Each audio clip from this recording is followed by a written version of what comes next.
Hey everybody, I'm meteorologist Gavin Sandell. Well, when it came to the weather, October certainly did not end the way that it had started. Remember, we were coming off of a September that was very hot and very dry as well, and it didn't stop to start October. 12 of the 15 days started warmer than average, and even more of those days, 13 were dry. We had one system on the 7th that brought a lot of rain, but surrounding that, it was very, very warm and very dry. Turn on the lake effect machine though. Once we got into the second half of the month, it was cool and wet once we got into the late October stages of the month. So we'll start it off with temperatures. Remember, we started hot to start the month. We had a lot of 70s, a lot of 80s. But once we had a system on the 7th, dropped temperatures for the time being, but we didn't really see any sustained chill until about the 3rd or 4th weeks of the month. That's when things really got cold and the lake effect machine turned on. Speaking of lake effect, we had a lot of lake effect rain on that 3rd week.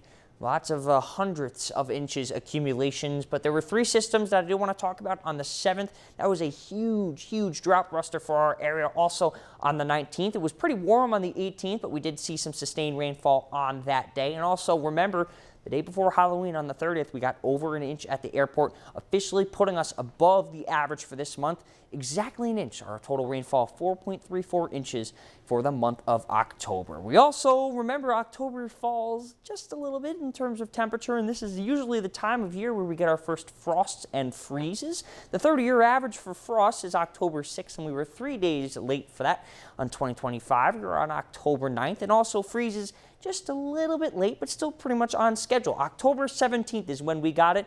Actually, the same time we got it as last year. Just 1 day late of October 16th, but yeah, it's fine. We'll give it to them. Well, I think it was on time. But now let's talk about what happens on a yearly basis, how this compares to the trends we've been seeing in 2025. Month to month, this was our first month in 4 that we were above the average of precipitation. And remember, in September, we fell below the year-to-date precipitation anomaly. We were at a deficit.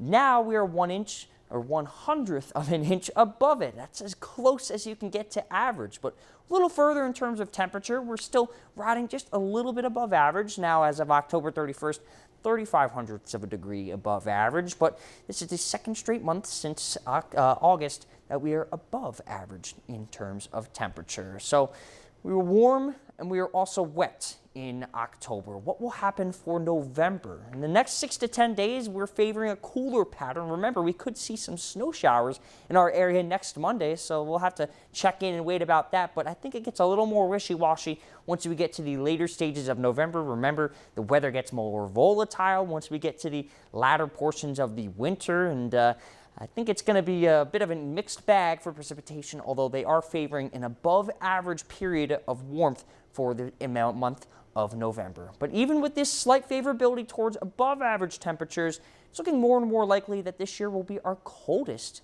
since 2015. For Weather 101, I'm Gavin Sandell.